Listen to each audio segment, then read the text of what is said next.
Hi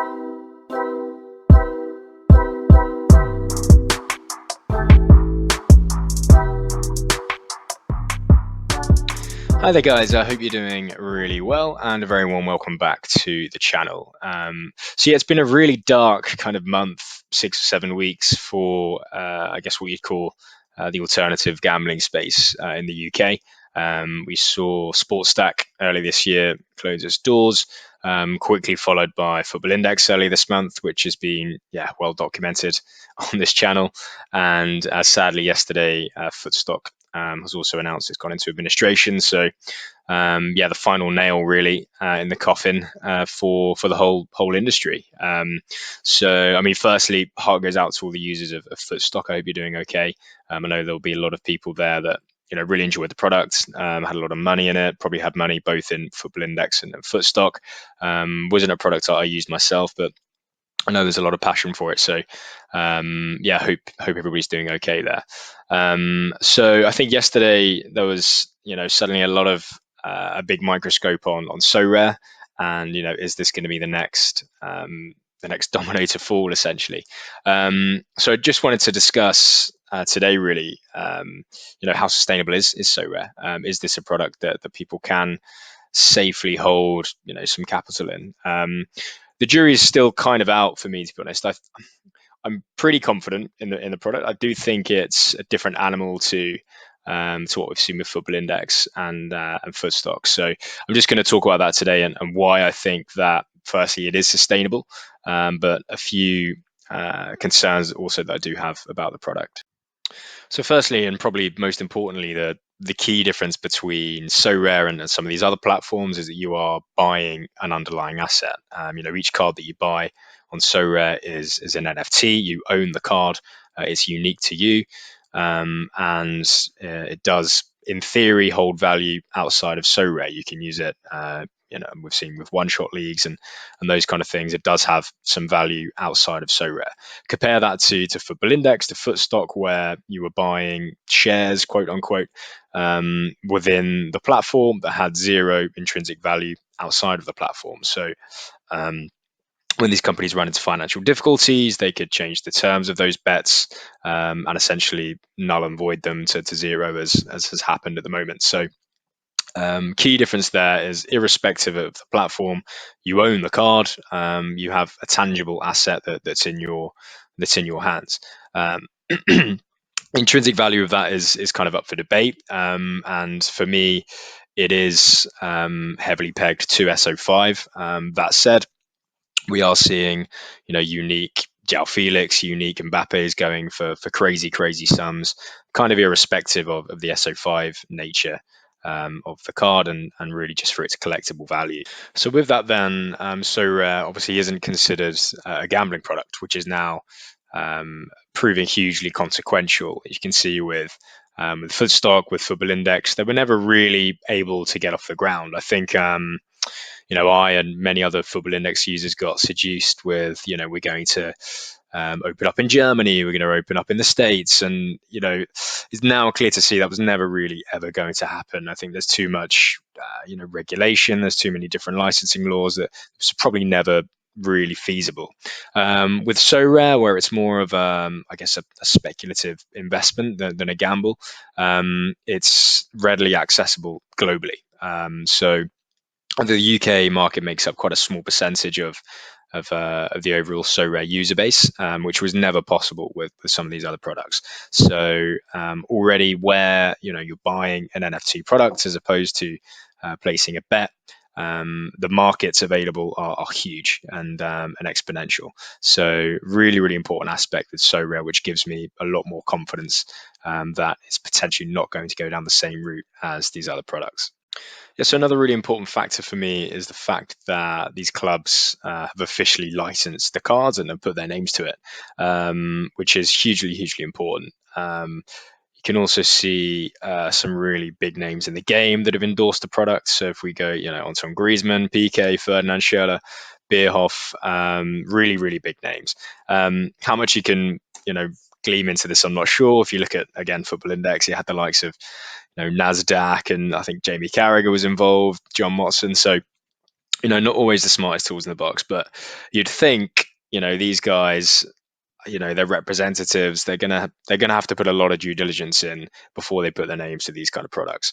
Not least the clubs themselves. If this goes tits up, there's a lot of egg on the faces here of some pretty big names, and it would be pretty scandalous, to be honest. So that's what gives me a lot of confidence. The fact that these names have licensed these cars, they're affiliated with the product. So that does give me a lot of confidence that there's confidence from the clubs, there's confidence from the representatives of these clubs that these guys, they know what they're doing, they've done their due diligence, and that this is a workable, sustainable product. So another thing that I like about Sorare, and it does give me some confidence in its sustainability, is the reward system itself. So I'm just going to bring up the prize pool for the week coming up. So you can see Global All Star Div 4 here, which is pretty much all I've been playing.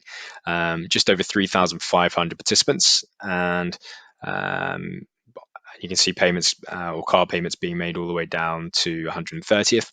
Correct me if I'm wrong, but I believe this is essentially pegged to the amount of users as a percentage. So if there was to be, decreased interest and less users, registering for this game week, then they're not leaving themselves super open to paying out shit tons of rewards essentially. So that gives me some confidence. Also, I think the more users that come on board, the more difficult it is to break into these tiers. And if you go up the divisions as well, I think what that does is incentivize improvement in your gallery, and therefore the value of the secondary market, I guess. So the more users that come on board, the more competition there is for those rewards, for those cards. That's only going to enhance the secondary market, and the valuable cards are going to keep improving. So that's something that really gives me some confidence in terms of the sustainability of Sorare, and that eventually we should be, it should be peer to peer in terms of the competition, and not peer against the house, which is where it could get quite worrying for them. So then on the flip side, then guys, just a couple of things that does concern me, I guess, with Sorare, and I just want to caveat this with, I am still fairly new to Sorare. I've been using it about a month, 6 weeks. So if you are watching this and thinking, no, you're chatting shit, mate, feel free to call me out in the comments, and I'll be happy to be educated, or get in a debate with you. But one of the big concerns for me really with Sorare is potentially oversupply, particularly within, I guess, the rare card market, which is where most people are operating in. So at the moment, I've been led to believe that Sorare have done really well in terms of managing scarcity, and keeping that value in the card that you have bought. But as seasons go by, we're still pretty early on in this product's journey. If you're looking, 2, 3, 4 years down the line, and they're printing out, 100 rare cards per season, how valuable is your Jupiler League midfielder that's 30 years old? How valuable is he going to be in a few years' time? Yes, obviously you can maybe flip and get out a bit early than that, but somebody's going to be left with that potato. So that's a bit of a concern for me in terms of oversupply. But if Sorare can manage it well, if they don't get too greedy, I guess, hopefully won't be an issue. But we are seeing more and more clubs coming on board, which is to be expected. They're going to be looked to be licensing everywhere, but more clubs, more and more auctions. How valuable is a card I bought a month ago going to be if in 6 months' time the market's flooded with tons and tons of comparable cards that maybe weren't even available when I was looking to buy? So, bit of an issue for me. So another thing that concerns me a little bit is that I have heard rumors of a potential new scarcity being introduced, and maybe changes to the reward structure, which I think would be a bad idea. I think there's been talk of maybe having a 1,000 card scarcity being introduced. The feeling I'm getting is that Sorare really weren't expecting this explosion in new users and the explosion in prices, and are looking at ways to rectify it. I think I did mention in my first video actually that I do think the prices were a barrier to entry, and still are a barrier to entry, but I don't think you address that by drastically changing the structure of the game.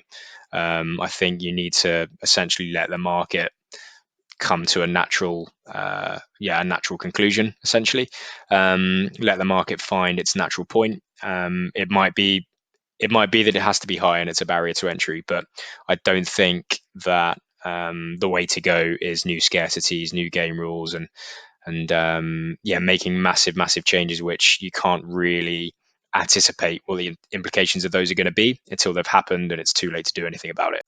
And finally, then, guys, I guess one of the biggest red flags, I say red flags, probably the wrong term, but one of the things that irks me the most, I guess, is just how heavily the reward system favors longer term users of the platform.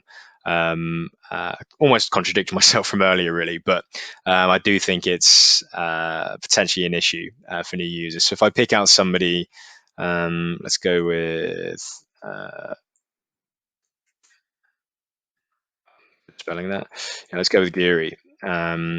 So yeah, very attractive asset at the moment, playing really well, 21 years of age, potentially future star. So if I look into his cards, I can see, one's going for $5,000 at the moment, one's going for 25 grand. If you look at some of the older players, you can see he's been picked up for 25 quid, 9 months ago. 11 months ago, again, 20 quid, 8 quid. So you're competing with these guys in tournaments. So somebody that's picked up Geary for 20 quid 11 months ago, good luck to him. Took a punt on the platform, picked a good player, and he's reaping massive rewards from that. But if you're now coming onto the platform, you're either potentially buying an asset off one of these guys for a massive profit that they can then reinvest in an even better player, and then you're competing with them for rewards. They're probably going to go on to win more rewards, potentially sell them back to you. So it's, I mean, a pyramid is kind of the word. I wouldn't put it in so many ways, but that's kind of how it's delivered at the moment. But I guess they do counteract that with different divisions and which suits each user. And fair play if you did sign up to this a year ago, then best of luck to you. And you're reaping the rewards from it, from the hyper growth that it's received. But it does just make things very difficult for somebody that's coming onto the platform, when it is that kind of peer-to-peer competition to compete at a high level and actually win those top rewards. So that's a bit of an issue, I think, which potentially leaves a bit of a sour taste. I don't know if it affects the sustainability of the product as such, because it is peer to peer, but it is just in keeping with that kind of Football Index structure, where the older the user, the new user coming on board, the more profit they were making, and that's just something that's flagging with me a little bit. That's similar with Sorare. So that's it then, really, guys. Just wanted to share, my thought process on Sorare at the moment, given that it's been a hugely damaging couple of months for a lot of people. And this is a product that shares a lot of the same hallmarks as a Football Index, as a Footstock. So I just wanted to give a quite balanced viewpoint on what's going for it versus some potential amber flags. So I mean, on balance, I do think it's a different animal to those guys. I do think it's fundamentally different in the way it operates, and I don't necessarily think it's going to go the same way as those guys. But I've been wrong before. I've been very wrong before. So do your own research and work out your own risk tolerance, I guess. But if you do fancy giving it a go, you're very welcome to use my referral link below. And but yeah, like I said, do just be very careful who you listen to, and work out if it is potentially for you, if you do believe in it long term. So yeah, that's pretty much it, really, really, guys. Thanks so much again for watching. I hope you're all doing incredibly well. Please do like and subscribe for more content coming very soon.